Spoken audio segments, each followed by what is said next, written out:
Stop what you are doing. The market analysis you are working on, the meeting you are preparing for, it does not matter because your own mind is the single greatest obstacle standing between you and your financial goals. You are a high achiever. You are smarter than 99% of the people around you. Yet you repeatedly hit the same invisible ceiling. Why? Emotional self-sabotage. Every time you impulsively buy a hot stock out of FOMO, you are sabotaging your wealth. Every time you procrastinate on the one high-value task you know you must do because you fear failure, you are sabotaging your productivity. Every time you hold on to a losing investment, just hoping it will come back, you are sabotaging your strategy. Your emotions are stealing your money. This is not another feel-good book. This is a tactical blueprint. Over the next 90 minutes, we will uncover and destroy the exact patterns of emotional self-sabotage that are holding you back from seven-figure success. Your financial future depends on this lesson. Do not click away. Subscribe to Impact IQ, and let's get to work. Before we begin, a mandatory notice. The content in this audiobook is for educational and entertainment purposes only. It reflects a specific philosophy on wealth psychology, not direct financial advice. I am not a licensed financial advisor. The ideas presented here are principles for developing a mindset. All investment carries risk, and you are solely responsible for your own decisions. Always consult with a certified professional before making any financial moves. Let's begin. Chapter 1. Identify the enemy. Your emotional balance sheet. Let's get one thing straight. Your biggest financial problem is not the market. It is not your boss. It is not the economy. It is not the government. Your biggest financial problem is the enemy living between your ears. Your own mind. We are here to conduct an audit, not of your bank account, not of your 401k. We are here to audit your emotional balance sheet. Like any balance sheet, it has two columns, assets and liabilities. Your assets are your drive, your intelligence, your ambition. But your liabilities, they're crippling your portfolio.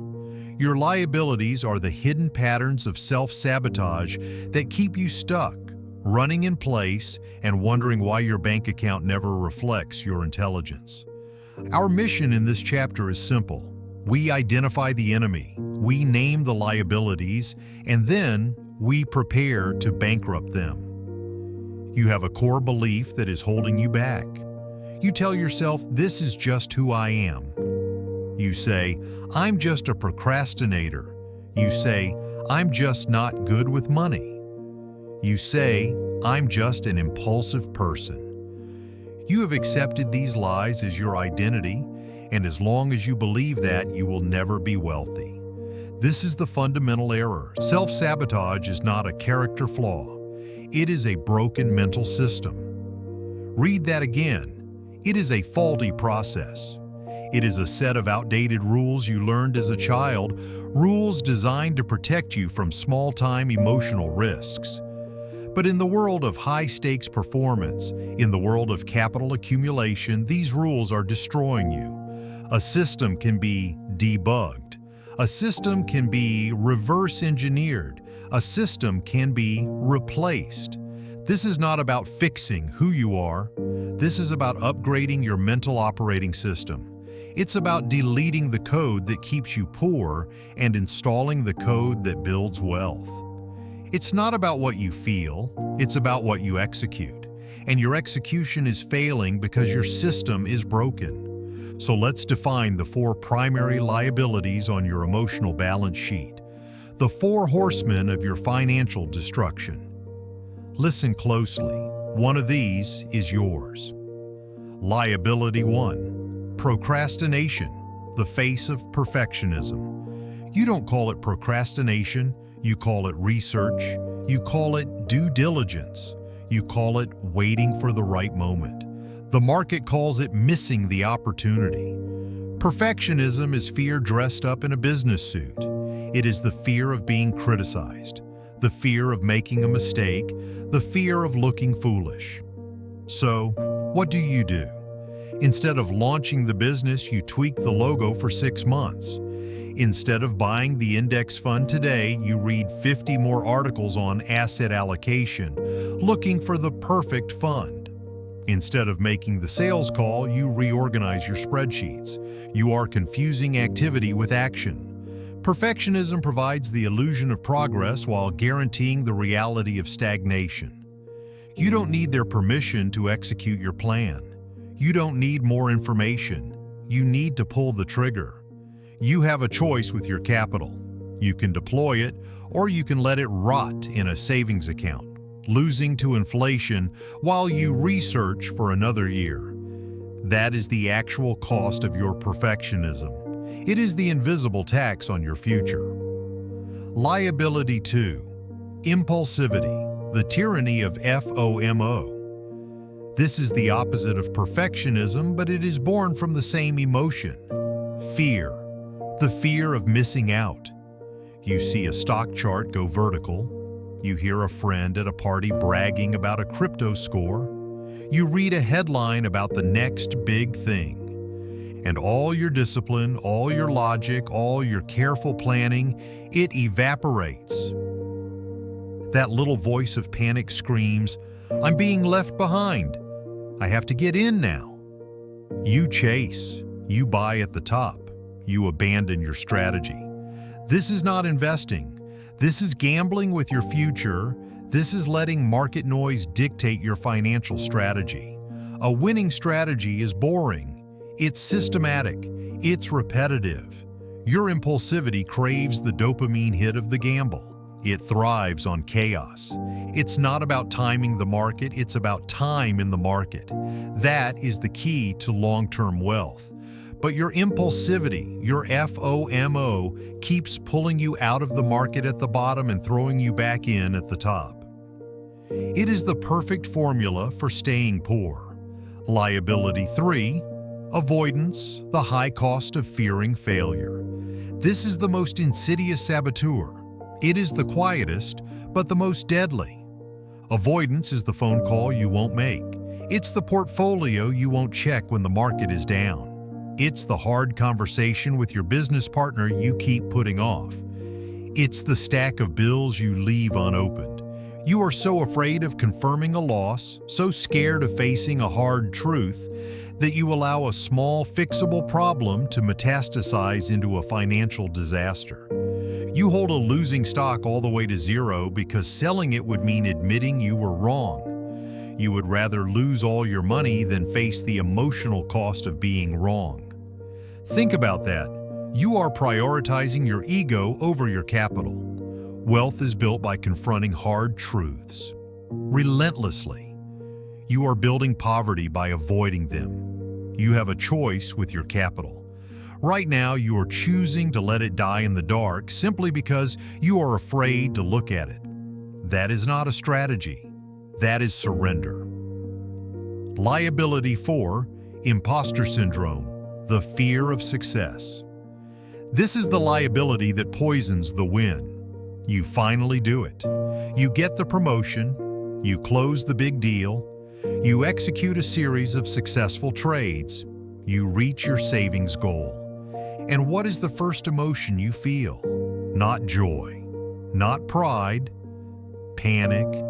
You feel like a fraud. You feel lucky. You believe deep down that you do not deserve it and that it will be taken away. So what do? You find a way to get rid of it. You go on a wild spending spree. You make a stupid, reckless, unresearched investment with your new capital. You pick a fight with your boss. You stop doing the very things that got you the success in the first place. You find a way to return to the comfort zone of struggling. Your internal thermostat for success is set too low. The moment your life gets better than that setting, you subconsciously burn the house down to get the temperature back to what feels normal. This is the invisible ceiling. This is the ultimate act of self-sabotage. perfectionism, impulsivity, avoidance, imposter syndrome. These are your liabilities. These are the enemies. Let me make this real for you. I had a client, a high-level manager at a tech firm. Let's call him Mark. Mark is brilliant, highly paid. For 3 years, he knew he needed to invest his ballooning cash savings. The market was in a clear, undeniable uptrend. Did he invest? Number. He researched. He built spreadsheets that rivaled NASA's. He subscribed to 3 different financial data services. He read 20 books on investing. He told me, "I'm just waiting for the perfect entry point. I'm almost ready." He wasn't waiting. He was paralyzed. He was paralyzed by perfectionism. He was so terrified of investing at the wrong time that he chose never to invest. By the time he finally felt ready, the primary bull run was over. He had missed years of compounding growth. He didn't lose money. He missed a fortune. His research was just a high IQ excuse for his fear of failure. It's not about what you feel, it's about what you execute.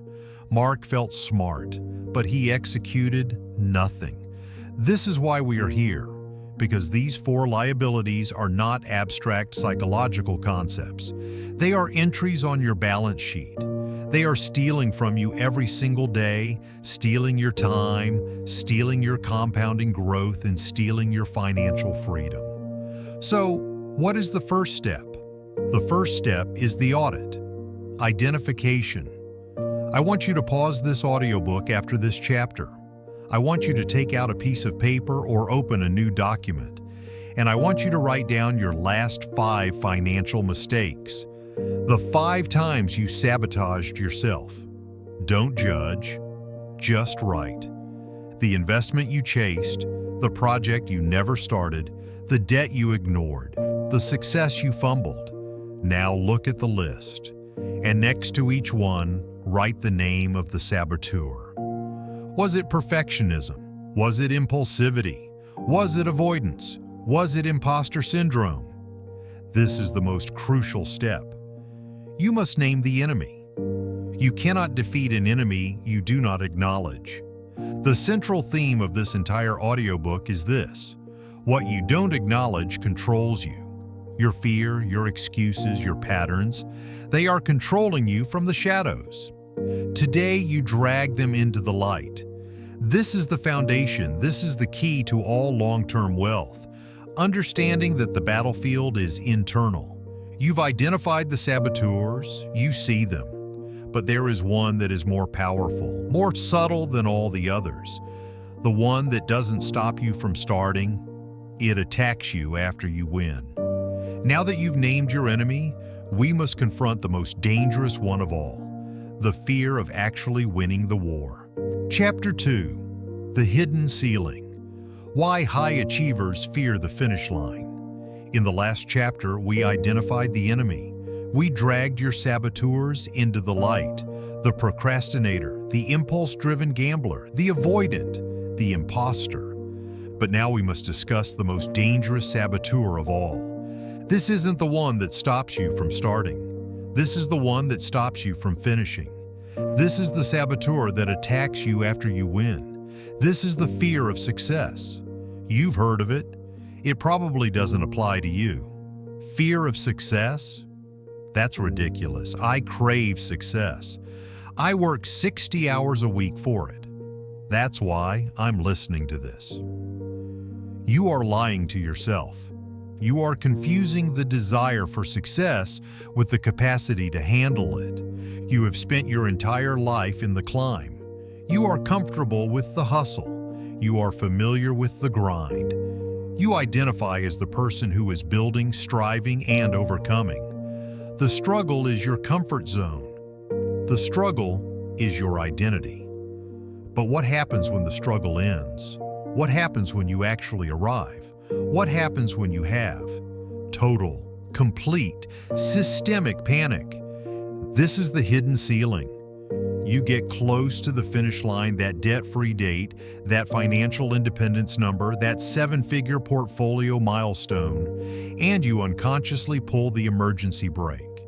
Your mind, terrified by this new identity, creates a crisis to pull you back to the familiar. You pick a massive fight with your spouse. You suddenly decide your entire business strategy is wrong and needs to be re-evaluated. You reward yourself for your discipline by going on a spending bender that wipes out 20% of your progress. You make a reckless, unresearched, high-risk investment that you know is stupid just to feel the thrill of the gamble again. You snatch defeat from the jaws of victory. You sabotage the win. Why? Because success requires a new identity, and your old identity is fighting to survive. Your old identity, the struggling high achiever, is terrified of becoming the successful, wealthy, stable individual. Because what if you can't maintain it? What if people treat you differently? What if you become the person you always criticized? Most importantly, if you are no longer the person who is building it, then who are you? This existential panic is the root of your self-sabotage. It is more comfortable for you to chase wealth than to have it. It's not about what you feel, it's about what you execute. And right before the finish line, your feelings hijack your execution. Let's look at the investor. We'll call her Sarah. Sarah spent a decade building her portfolio. She was disciplined. She saved 30% of her income. She followed her index fund strategy perfectly. She calculated her financial independence number. She was 1 year away. $1.5 million. It was in sight. And she completely fell apart. She got bored. She told herself, index funds are too slow. I'm this close. I need to get there faster.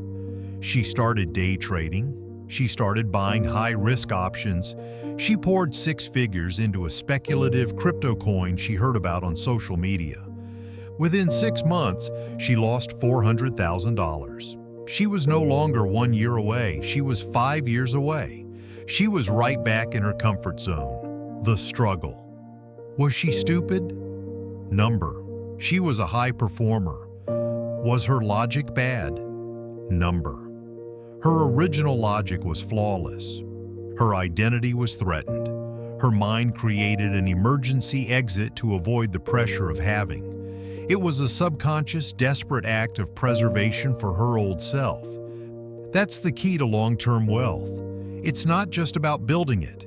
It's about having the emotional maturity to keep it. You must be more terrified of stagnation than you are of success.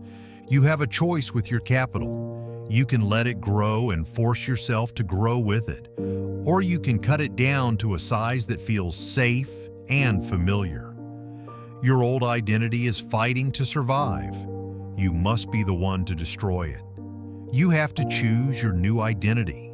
You have to normalize success.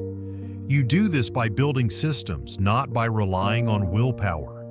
Your willpower will fail you at the finish line. Your emotions will betray you. A system will not. Your system is your defense against your own identity panic. What is a system? It is an automatic investment. The money leaves your account before you can sabotage it. It is a written-down investment policy statement, a document you create when you are logical, that you must follow when you are emotional. It is a cooling-off period, a 72-hour mandatory wait before any financial decision over $1,000. It is an accountability partner, someone you must report to before you execute a trade that deviates from the plan. You don't need their permission to execute your plan, but you do need a system that stops you from executing your panic. This is the work. It's not about finding the next hot stock. It's about building the emotional discipline to hold the boring, wealth-generating assets for 30 years. It's not about timing the market, it's about time in the market. And the fear of success is the #1 reason you will withdraw your capital from the market at the worst possible time. You must rehearse your new identity. What will you do when you are wealthy? What will you do when you are debt-free?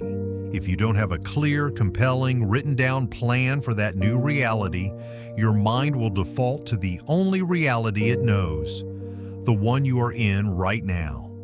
You must give your ambition a destination. Otherwise, you will just keep driving in circles, sabotaging yourself every time you get close to the exit. You think you are afraid of failure. You are not.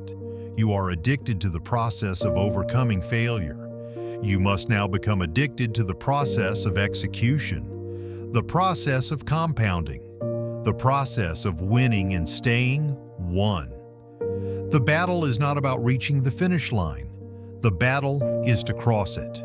You have identified the enemy within. You now understand the fear of the finish line. But this fear is often triggered by the loudest, most dangerous source of financial sabotage in the modern world. It is the panic-inducing FOMO generating machine that you carry in your pocket every single day.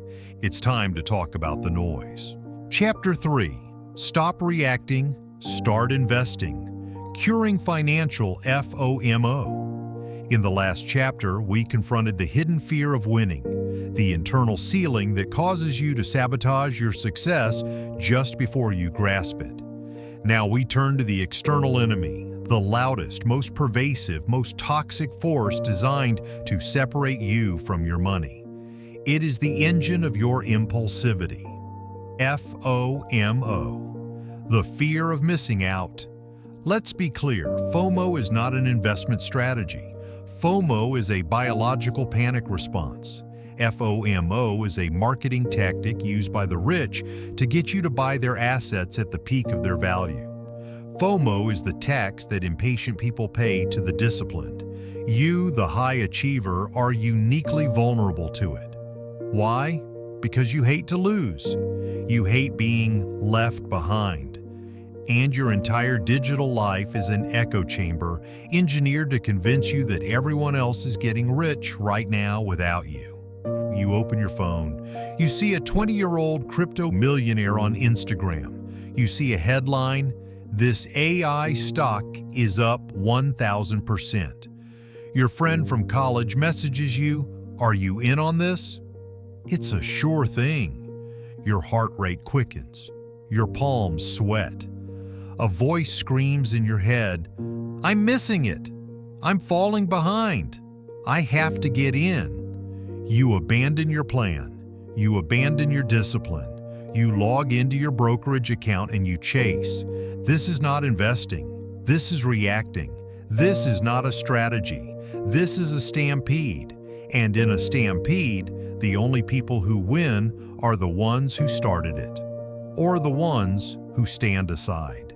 You are being played. You are being emotionally manipulated for your capital. It's not about what you feel, it's about what you execute. And when you are in a state of FOMO, you are incapable of executing a logical plan. You are a puppet and your emotions are pulling the strings. Let's analyze the transaction. When you FOMO into a hot stock or a surging cryptocurrency, what is actually happening? You are buying an asset after it has already made its exponential move. You are buying it from the disciplined investor who bought it 6 months or 6 years ago, when it was boring, unknown, and cheap. You are not the investor. You are the exit liquidity. You are the greater fool they are selling to. You have a choice with your capital. You can use it to plant seeds, or you can use it to buy someone else's harvest right after they've taken all the fruit. Wealth is not built by chasing. Wealth is built by accumulating, calmly, systematically, relentlessly. Let's run the numbers. The FOMO investor sees Bitcoin at $60,000. They panic. They throw $10,000 at it at the absolute peak. The system investor wanted to own Bitcoin. They set up an automatic purchase. $500 every single month for 3 years. They bought at $20,000, $40,000, $60,000, and all the way back down to $30,000. When the next peak comes, who is wealthy? The FOMO investor is hoping to break even. The system investor has a massive, profitable, low-cost basis position. One was chasing a feeling. The other was executing a plan. It's not about timing the market, it's about time in the market. FOMO is the enemy of time. It convinces you that the only time that matters is right now. That is a lie. That's the key to long-term wealth. Automation is the antidote to emotion. You cannot trust your willpower. Your willpower is weak. It is vulnerable to headlines and social media. Your system is strong. Your system is emotionless. So how do you cure this disease? You don't fight it. You starve it. First, you go on an information diet. You are what you consume. If you consume financial pornography, you will make reckless financial decisions. Unfollow the gurus on Twitter.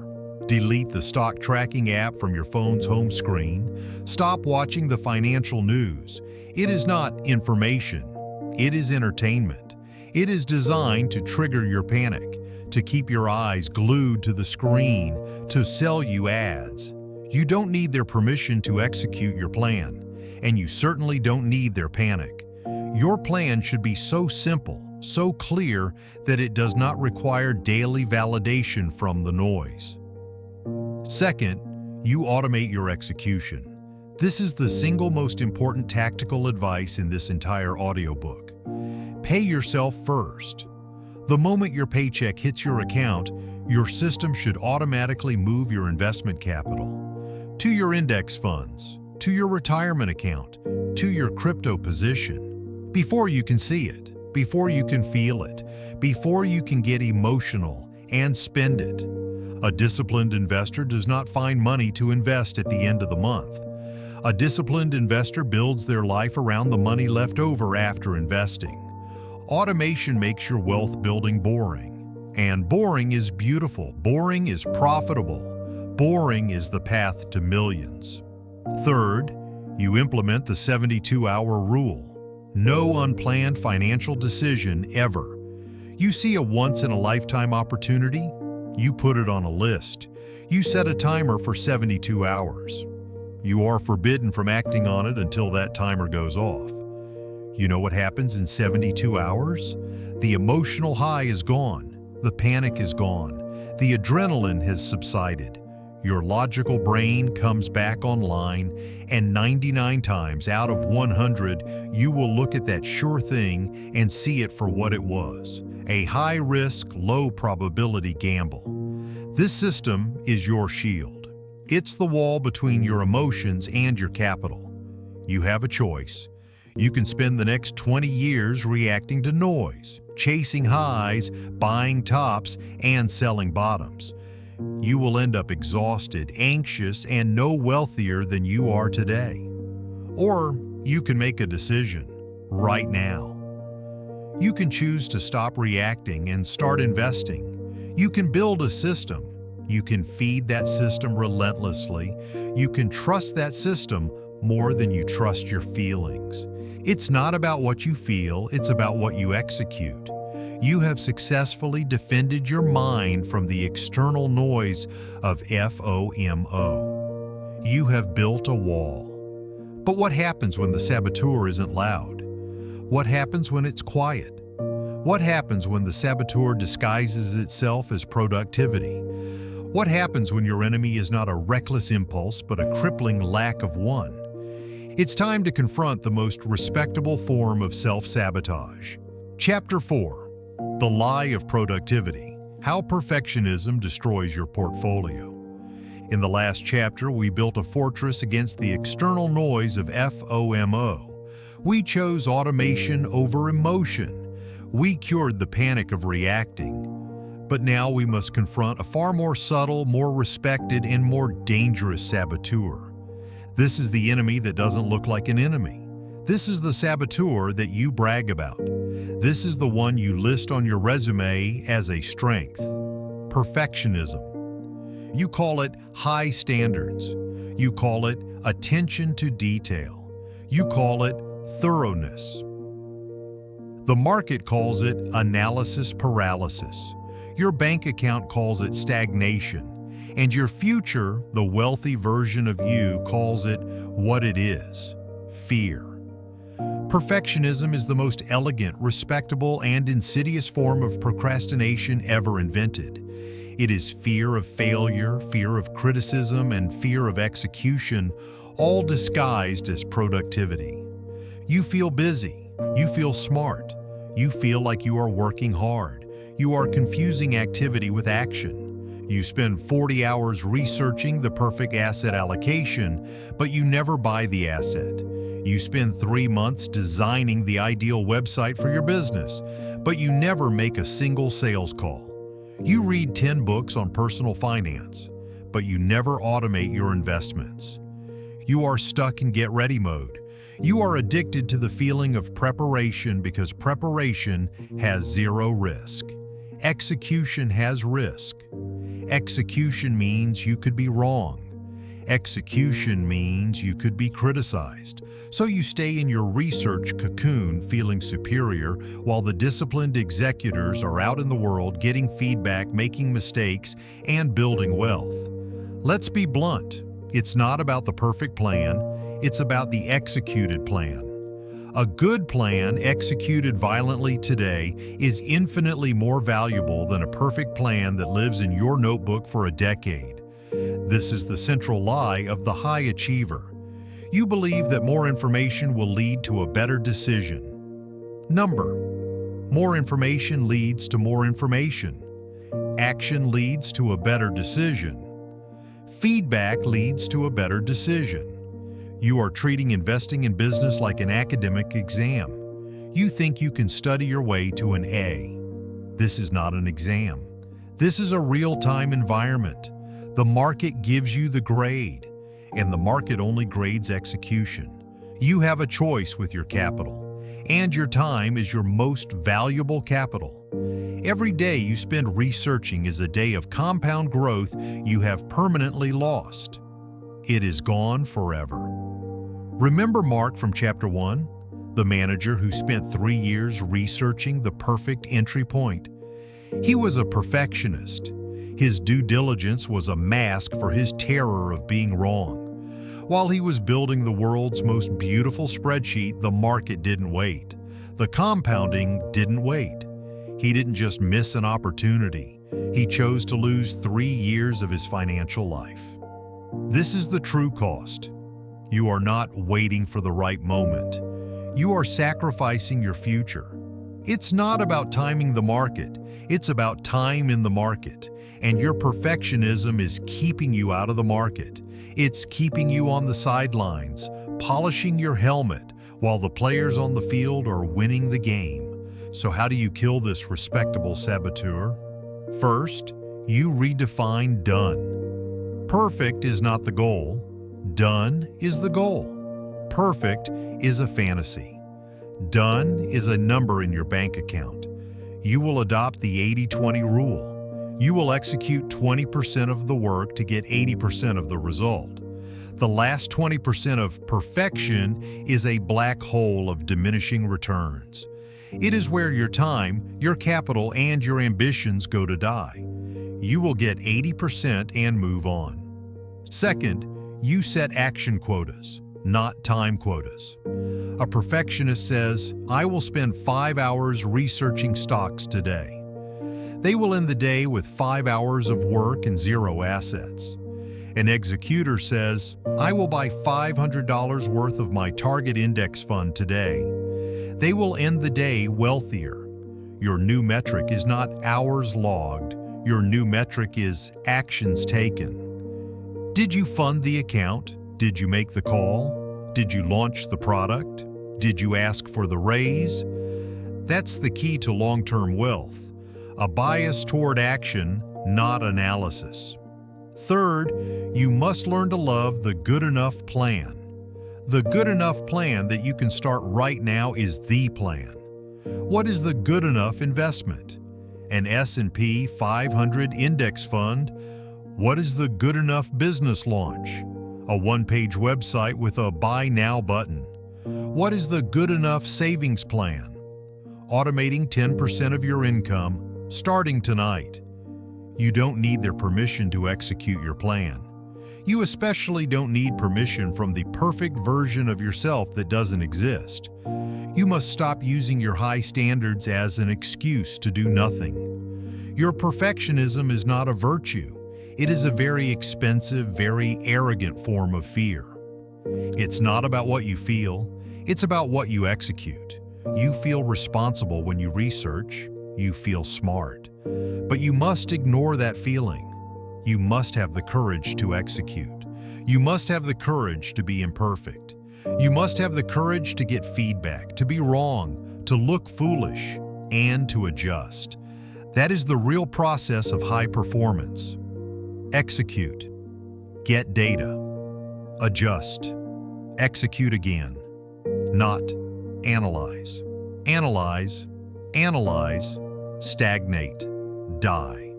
You have overcome the panic of FOMO. You have now, I hope, seen the lie of perfectionism. You are ready to act.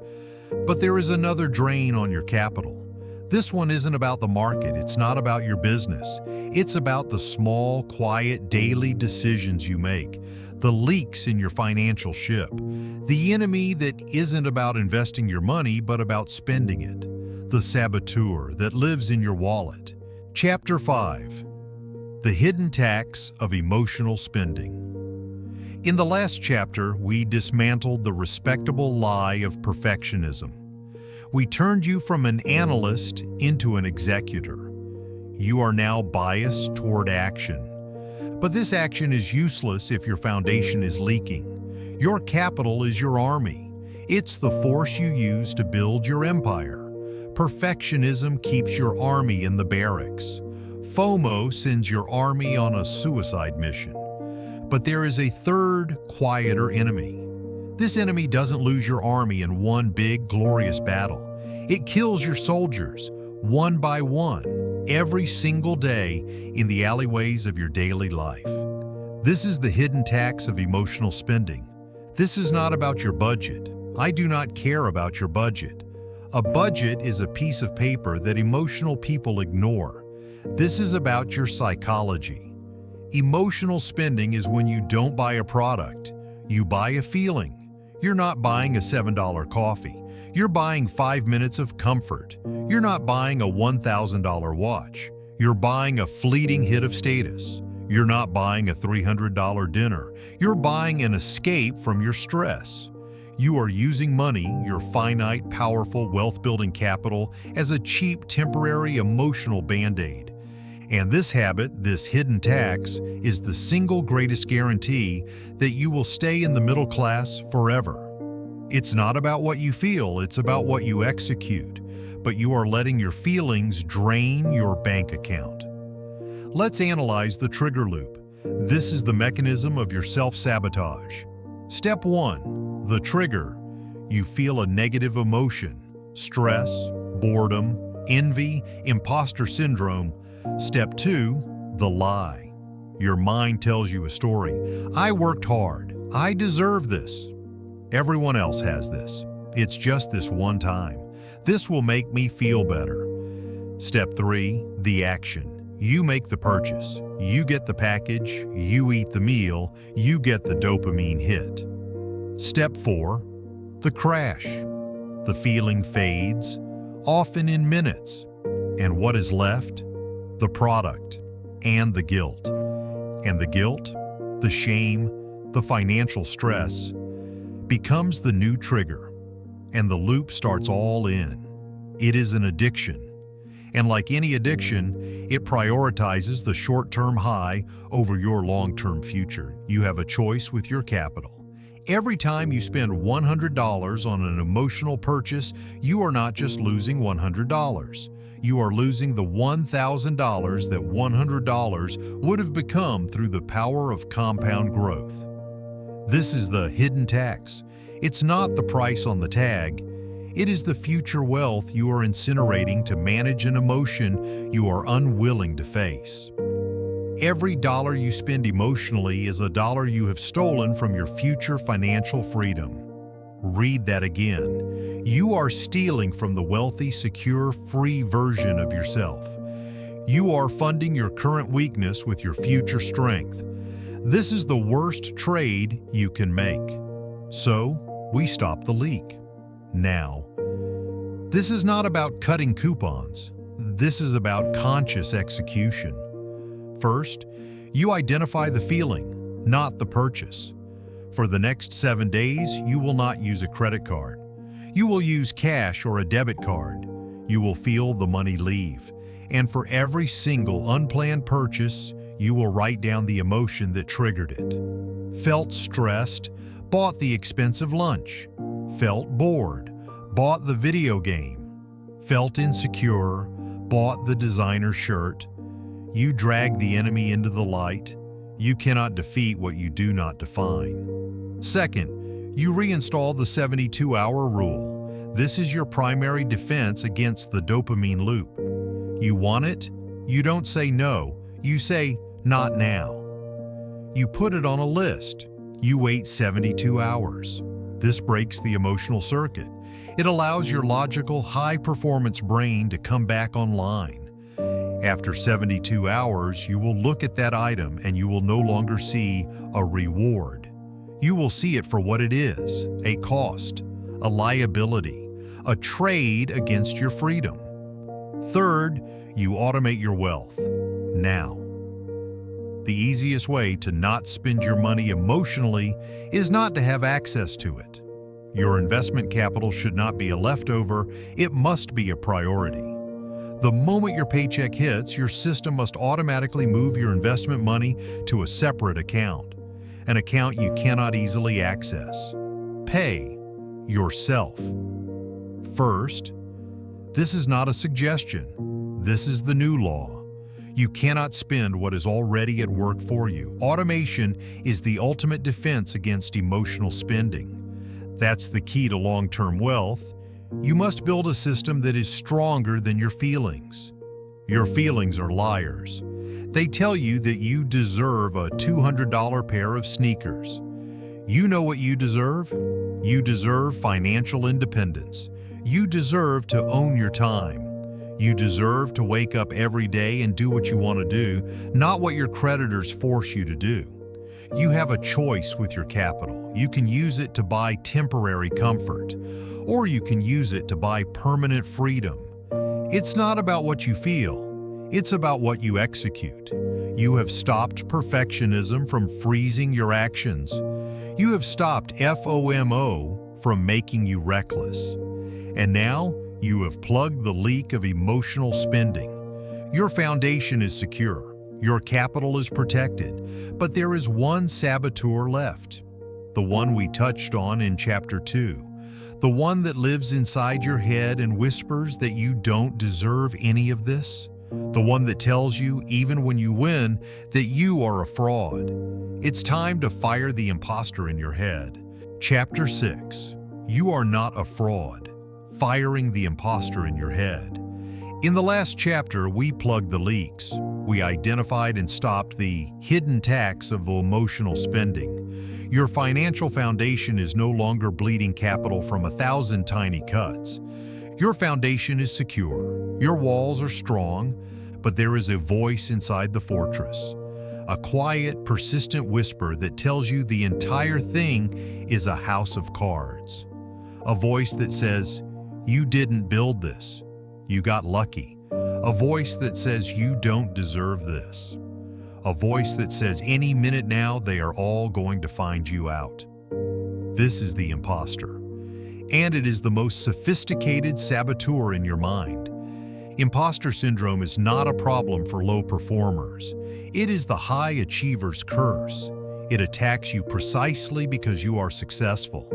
You are constantly pushing into new territory, operating at the very edge of your abilities. You are always the new guy in a room of more successful people. And that is where the imposter thrives. It feeds on your ambition. You think it's a feeling. You think it's just humility? Number. It is a financial liability. The imposter in your head is actively stealing from your bank account. How? First, it attacks you with the hesitation tax. This is the 20% raise you never asked for, because you felt lucky just to have the job. This is the high-value client you never pitched because you thought, "I'm not experienced enough." This is the investment you knew was right, but you waited and waited because who am I to make a call like this? That hesitation, that single moment of doubt, is not a one-time loss. It is a compounding loss. That 20% raise missed in your 30s costs you hundreds of thousands of dollars by retirement. It is a catastrophic financial failure born from a feeling. Second, it attacks you with the imposter discount. You are a consultant, a freelancer, a business owner. You know your service is worth $10,000. Your competitors charge $10,000. But the imposter whispers, "You're not really as good as them. What if they say no? Ask for $6,000. Be grateful." So you do. You discount yourself before the negotiation even begins. You are lighting your own margin on fire just to appease a ghost. Third, it attacks you with the fear of scale. The imposter doesn't want you to fail. It wants you to stay small, because small is safe. Small is invisible. Big means scrutiny. Big means accountability. Big means everyone is looking. So you sabotage the next level. You turn down the bigger opportunity. You keep your portfolio manageable. You avoid the success that would finally prove the imposter wrong because you are terrified of the visibility that comes with it. It's not about what you feel, it's about what you execute. This is the core of the cure. You feel like a fraud. This is a feeling. It is not a fact. The fact is your track record. The fact is your bank statement. The fact is the completed project. The fact is the client's testimonial. Wealth is built on facts. Wealth is built on execution. You must learn to trust the facts over your feelings. You must fire the imposter. And you fire an imposter by confronting it, not by ignoring it. Here is the 4-step execution plan. Step 1. Externalize and name the enemy. The imposter only has power because you think it is you. You believe that feeling is your true identity. It is not. It is a broken mental pattern. So you separate from it. Give it a name. The critic, the ghost, the doubter. When the voice starts, "You're not ready for this," you acknowledge it. You say, "I hear you, critic." But you are not in charge. You are not on the board of directors. You are fired. You are no longer having the feeling. You are observing it, and you are choosing to execute anyway. Step 2. Build your case file. The imposter works by erasing your memory. It makes you forget every win and magnify every loss. Your new job is to become a relentless historian of your own success. You will create a win file, a document, a folder.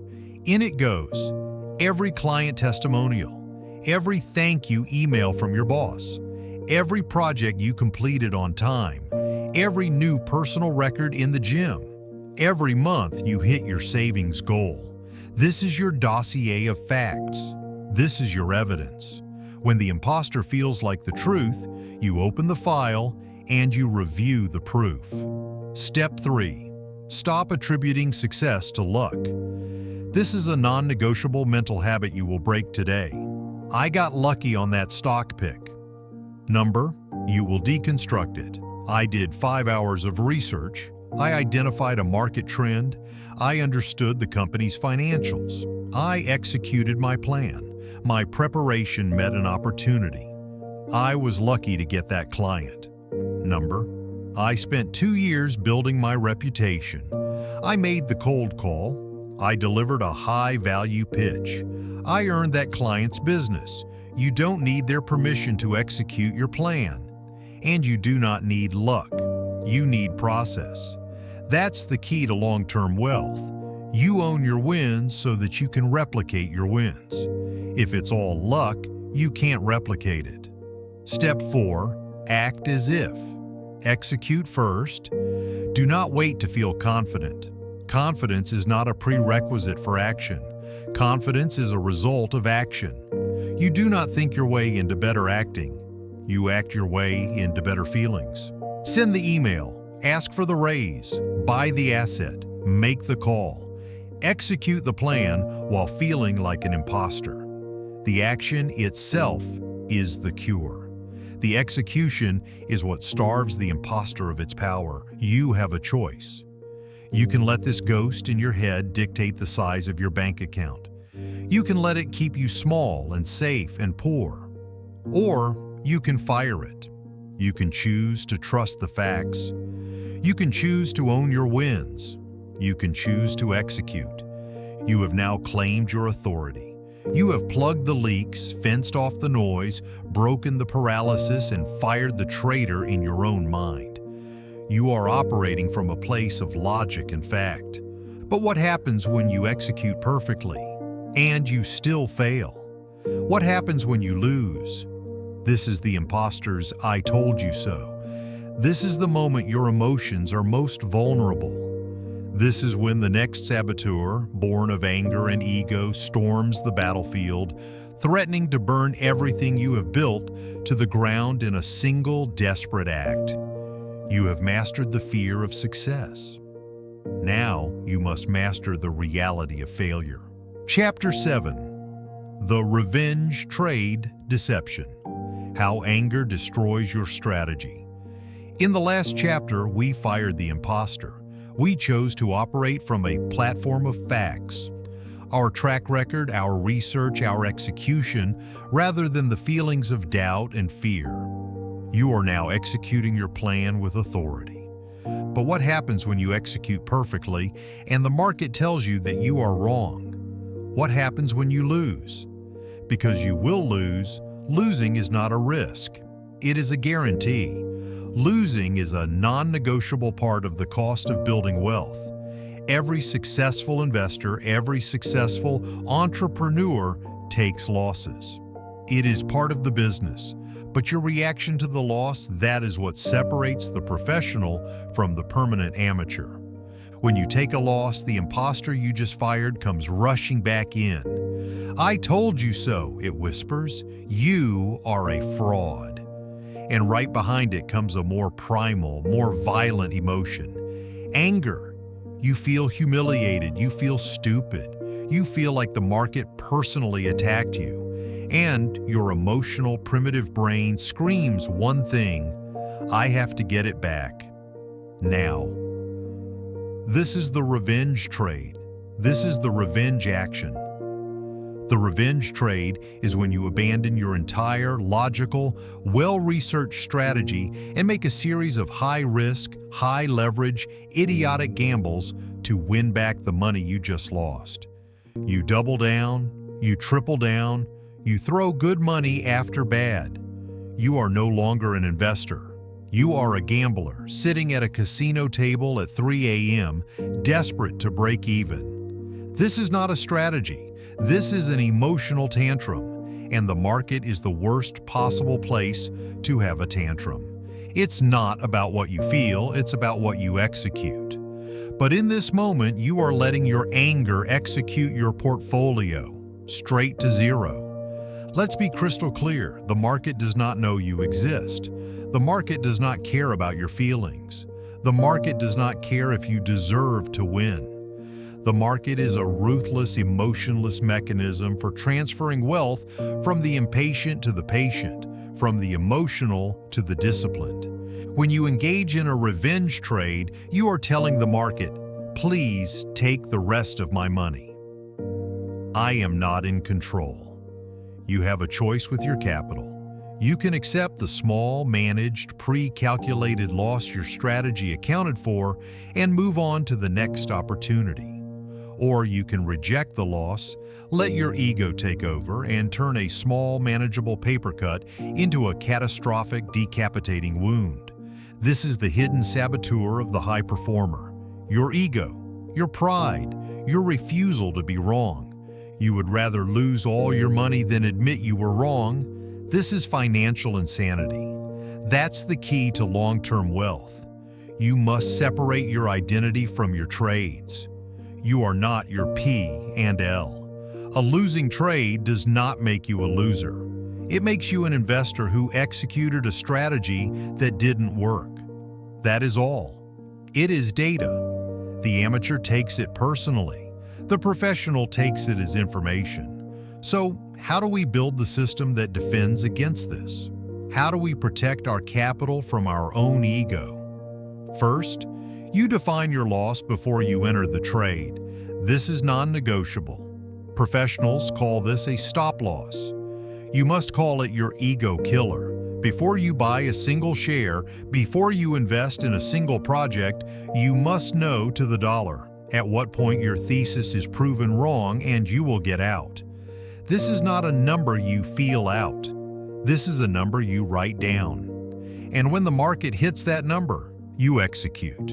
You sell. There is no hoping it will come back. Hope is the most expensive word in investing. You execute the plan. You take the small planned loss. You protect your capital. Second, you implement a cool-down period. After you take a loss, you are banned from the market for 24 hours. You will close your laptop. You will go for a walk. You will go to the gym. You will read a book. You will do anything except make another financial decision. This is your mandatory emotional circuit breaker. It allows the adrenaline, the anger, the humiliation to drain from your system. It allows your logical, high-performance brain to come back online. Revenge trades are made in seconds. Wealth is built over decades. You will always choose the decade. Third, you conduct an unemotional postmortem. After the 24-hour cooldown, you will review the loss, like a surgeon. But you are not asking, why was I so stupid? You are asking process questions. Did I follow my plan? If the answer is yes, you followed your rules and the market just went the other way, then there is nothing to fix. That is the cost of doing business. You move on. If the answer is no, you broke your rules, you FOMO'd in, you didn't set a stop loss, so that is where you find the lesson. You fix the process. You do not blame the market.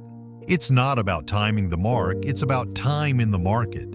And revenge trading is the fastest way to get permanently ejected from the market. You have a choice. You can be the amateur who blows up 5 accounts, blaming the system and market manipulation, and ends up broke and angry. Or you can be the professional. The professional understands that a loss is just a tuition payment to the market. You paid for a piece of data, you accept it, you learn from it, and you execute the next trade. You have now built a defense against your own anger. You have a plan for failure. You have chosen to protect your capital over protecting your ego. This is the mark of true emotional maturity. You have mastered the saboteurs of fear, panic, perfectionism, spending, and anger. You have the complete defensive toolkit. But there is one final concept, the one that ties all of this together, the one that transitions you from defense to offense, the one that builds the engine of your wealth. It's time to talk about the true engine of wealth. Chapter 8, Emotional Discipline and Financial Discipline. We have been on a journey. We have identified the saboteurs. We have built defenses against the panic of FOMO, the paralysis of perfectionism, the leaks of emotional spending, the imposter's doubt, and the rage of the revenge trade. We have built a fortress, but now we must come to the central, unifying truth of this entire audiobook. This is the core concept that you must absorb, or nothing else matters. You think financial discipline is a spreadsheet.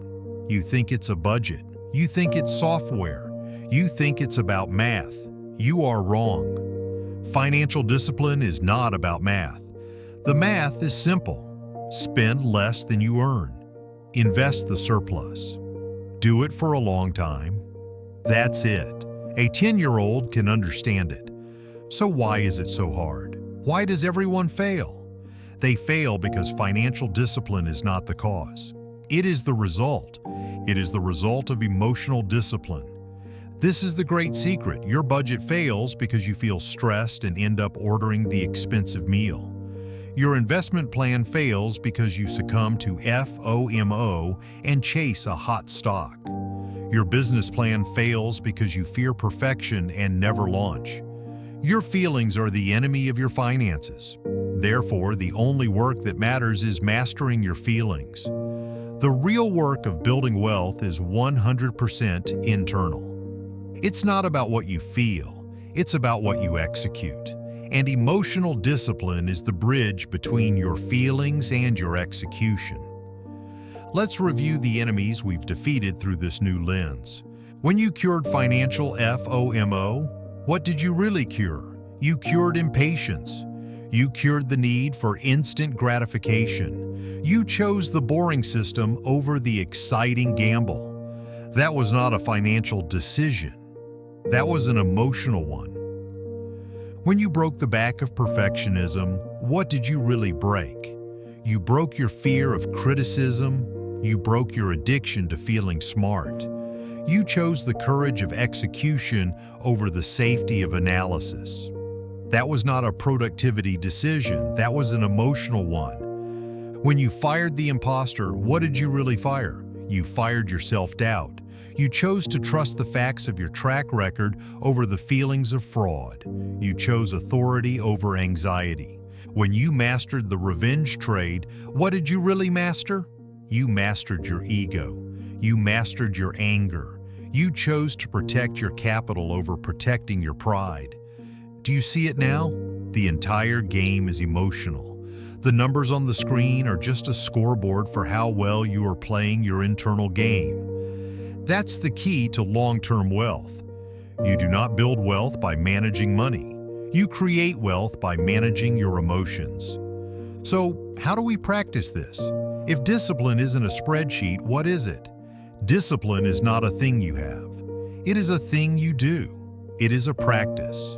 It is a muscle. And it is built on pre-commitment. You must build a system of rules that is stronger than your feelings. We've talked about the 72-hour rule. We've talked about the stop-loss. Now we introduce the master concept, the emotional stop-loss. This is your predefined rule for exiting an emotional state that you know leads to financial destruction. You are not just managing your trades, you are managing your triggers. You will write these down. Example 1. When I feel the panic of FOMO from a headline, I am banned from my brokerage account for 24 hours. My automation will continue to buy, but I will not interfere. Example 2. When I feel the paralysis of perfectionism and I have researched for more than 48 hours, I must execute the 80% good enough plan that day. Example 3. When I feel the stress that leads to emotional spending, I must execute my stress protocol. A 20-minute walk, 10 minutes of reading, or a call with my accountability partner before I am allowed to buy anything. Example 4. When I feel the anger from a loss, I must close my laptop and engage in 60 minutes of physical activity. There will be no revenge trade. Do you see what this does? You are no longer a victim of your feelings. You are an operator. You have a procedure. You have a checklist. The emotion is just a signal to run your system. You are separating the feeling from the action. This is the absolute core of high performance. It's not about what you feel, it's about what you execute. Your new system allows you to feel any panic, fear, or anger, but to execute only the plan. This is the new discipline. Motivation is cheap. Motivation gets you started. Motivation is the emotional high of listening to an audiobook like this. Discipline is what keeps you going. Discipline is executing your automation on the day you feel like you're in a bad mood. Discipline is following your 72-hour rule on the day you feel the panic of FOMO. Discipline is making the sales call on the day you feel like an imposter. You have a choice with your capital, and you have a choice with your emotions. You can let them be your master, and you will be their financial slave for the rest of your life. Or you can master them. You can build the systems that contain them. This is the work, this is the only work, the financial success, the seven-figure portfolio, the personal freedom, that is all just the inevitable byproduct of this one single daily practice. Master your emotions, and you will master your money. You now have the philosophy. You have the why. You understand that the battlefield is and always has been internal. But philosophy is useless without a protocol. You need a step-by-step, in-the-moment battle plan. What do you do in the second that the panic hits? What is the 1, 2, 3 process for winning that moment? You are ready. It's time to install the tactical operating system. Chapter 9, the 3-step protocol, reprogramming your brain for automatic wealth. In the last chapter, we established the fundamental truth. Emotional discipline is financial discipline. We established the philosophy. We established the why. You now understand that the entire game is internal. You know that your spreadsheets and budgets are useless if your emotions are in control. But philosophy is not enough. You need a protocol. You need a battle plan. You need a simple, repeatable, step-by-step process that you can execute in the nanosecond that the emotional grenade goes off. What do you do when the FOMO hits your bloodstream? What do you do when the panic of perfectionism freezes you? What do you do when the anger from a loss makes you want to smash your keyboard? You do not fight the feeling. You do not resist it. You do not control it. That is the amateur's mistake. That is a battle you will always lose. Trying to not feel an emotion is like trying to not feel the rain. It is a waste of energy. You let the feeling happen, and you execute your protocol. You are a high-performance operator. You have procedures. This is the 3-step protocol to disconnect your feelings from your actions. This is how you reprogram your brain for automatic wealth. You will drill this. You will memorize this.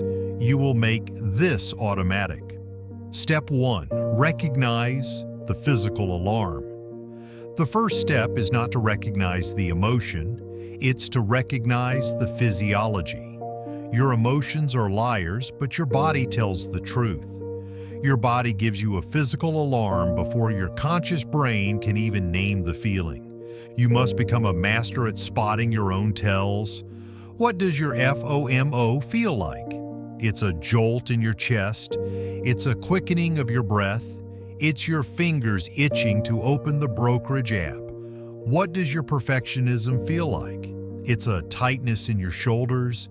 It's a fog in your brain. It's the sudden productive urge to go clean your desk instead of making the hard call.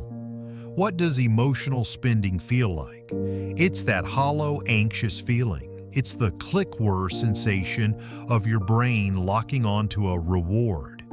Your only job in this step is to notice the alarm. You simply say to yourself, there it is. That's the itch. That's the fog. You acknowledge the physical signal without judgment. You are a scientist observing a data point. Step 2. Rename the tactical label. This is the most critical step. You have recognized the signal. Now you must label it, but you will not label it emotionally. You will not say, I am panicking. The moment you say, I am, you have merged your identity with the emotion. You have given it control. Instead, you will give it a tactical label. You will externalize it. You are not panicking. You are experiencing a FOMO signal. You are not a fraud. You are experiencing an impostor trigger. You are not anxious. You are experiencing a perfectionism alert. You are not angry. You are experiencing an ego loss response. See the difference? I am panicking is a statement of identity. It is a crisis. The phrase, this is a FOMO signal, is an observation. It is a data point. It's not you. It is an event. It is a thing happening to you. This act of renaming robs the emotion of its personal power. It moves it from your driver's seat into the passenger seat.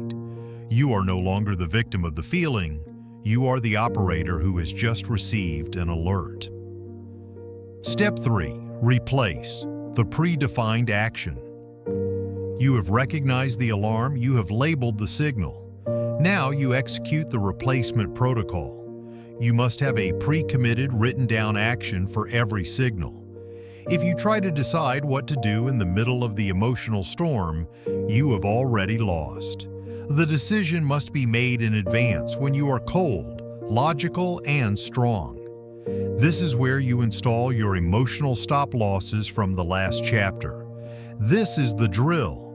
If the signal is FOMO, default action, buy the hot stock. Replacement protocol, log out of the brokerage, open your automation schedule, confirm it is active, put the hot stock on a 72-hour watch list. If the signal is perfectionism, default action, go research for another 5 hours. Replacement protocol, set a 25-minute timer, execute one small part of the 80% plan. Hit send, hit publish, hit buy. If the signal is emotional spending, default action, click buy now. Replacement protocol, add item to cart. Close the browser tab, stand up and drink a full glass of water, go for a 10-minute walk. If the signal is ego loss, anger, default action, make a revenge trade. Replacement protocol, close the laptop. Immediately engage in 20 minutes of intense physical activity. You are banned from all platforms for 24 hours. If the signal is impostor trigger, default action, hesitate. Delete the email. Discount your price. Replacement protocol. Open your win file. Read one testimonial. Send the email as is. Ask for the full price. This is it. This is the entire game. Recognize the physical alarm, rename it with a tactical label, execute the replacement protocol. It's not about what you feel, it's about what you execute. This 3-step process is the execution. This is not a one-time fix, this is a practice. This is a mental rep. The first time you do it, it will feel clumsy. Your default action will be screaming at you. The 10th time, it will get easier. The 100th time, you won't even think about it. You are doing something profound. You are physically rewiring your brain. You are weakening the old destructive neural pathways, fear, by, and building new, powerful, wealthy neural pathways, fear, wait 72 hours. You are not just building discipline. You are automating your discipline. You are turning your brain into the most powerful wealth-building system you own. That's the key to long-term wealth. It's not just about automating your money. It's about automating your mind. This is the peak of internal mastery.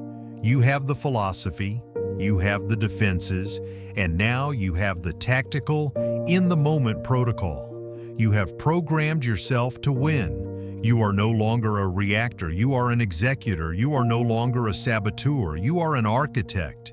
You have mastered the internal world. Now what do you do with that power? You have built an unshakable foundation of emotional discipline. How do you use that to build your empire in the external world? How do you project this power to lead your team, to scale your business, and to build multi-generational wealth? You are ready for the final step. Chapter 10. The Emotionally Intelligent Leader. From Sabotage to Lasting Success. We are at the end of our lesson, but we are at the beginning of your new life. Look back at where you started. You began this journey as a saboteur. You were a high performer, yes, but you were your own worst enemy. You were paralyzed by perfectionism. FOMO hijacked you. You were bled dry by emotional spending. The imposter haunted you. Your anger, your ego, and your fear controlled you. Your financial life was a fortress with no guards, and the enemy was already inside the walls. Now, you are an architect, you are an operator, you are an executor. You have identified every saboteur. You have built a specific automated defense against everyone. You have the three-step protocol: recognize, rename, replace, to win the war in real time. You have achieved internal mastery. You have proven that emotional discipline is financial discipline. This is a great accomplishment, but it is not the end goal. It is the beginning. This mastery you have built is not just a shield to protect your capital. It is now the most powerful weapon in your arsenal. Up until now, we have been on defense. We have been plugging leaks, fighting traitors, and securing the foundation. Now, we go on offense. Now, we build the empire. This is where self-sabotage dies and lasting success begins. This is where you graduate from a high achiever to an emotionally intelligent leader. Your new superpower is not your intelligence. It is not your work ethic. It is your calm. It is your immunity to the emotional chaos that rules 99% of the world. While everyone else reacts, you execute. While they are panicking, you are planning. While they are gambling, you are compounding. How do you deploy this weapon? First, you deploy it in leadership. If you run a team, a company, or a family, your one job is to be the emotional thermostat.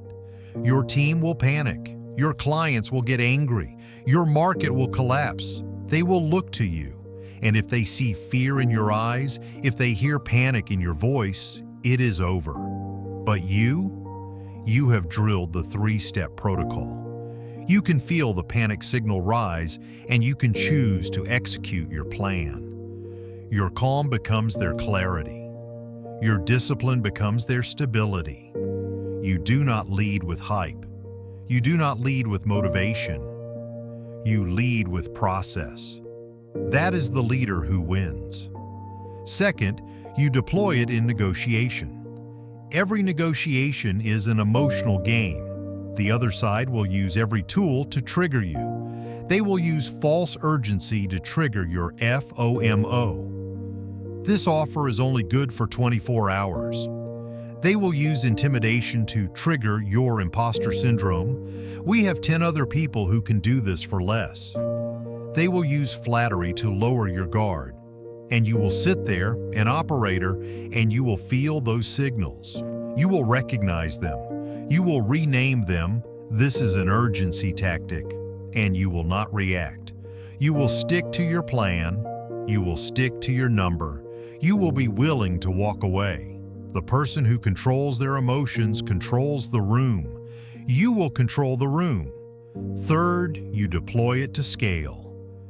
Scaling a business is 90% emotional terror. It is the fear of hiring your first employee.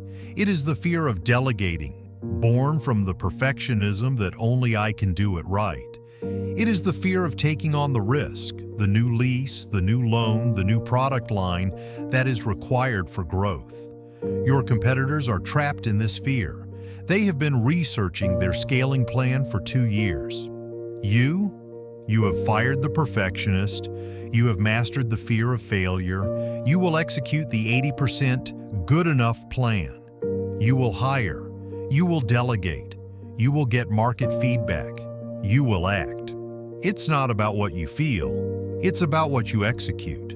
Your emotional discipline is your single greatest competitive advantage. It allows you to move while everyone else is paralyzed. This is how you build an empire.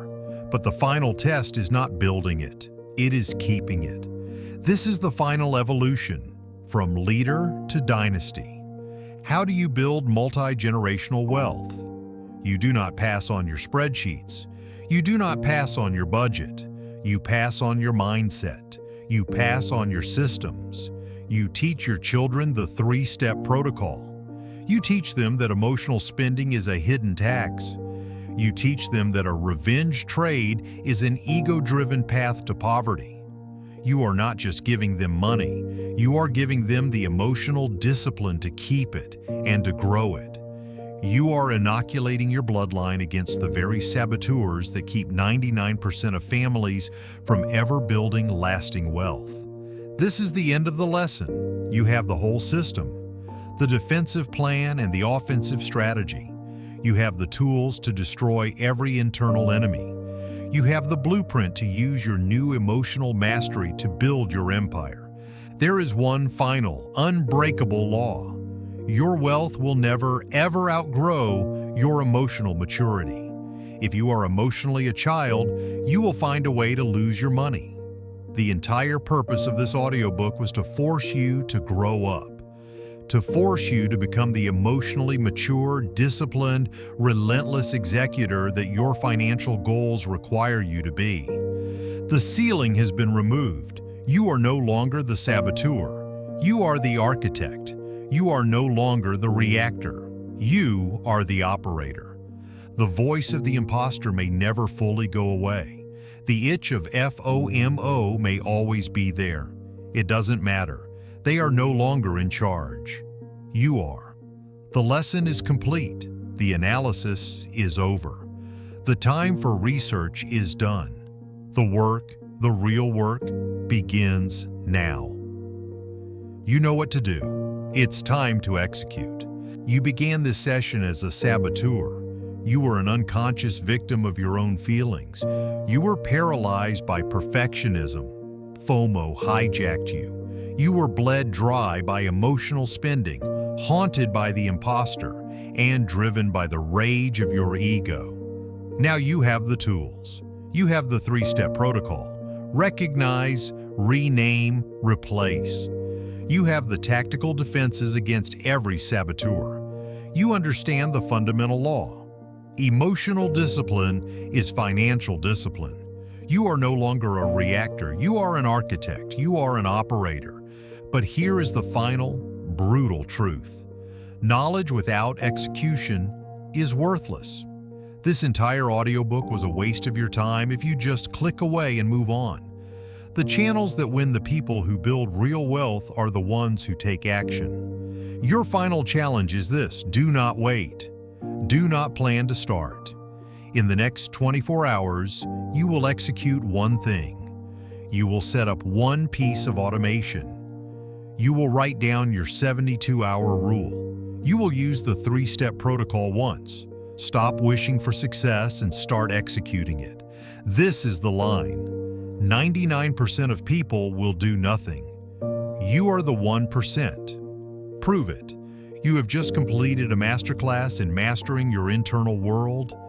You have learned to stop self-sabotage and build the unshakable foundation of emotional discipline.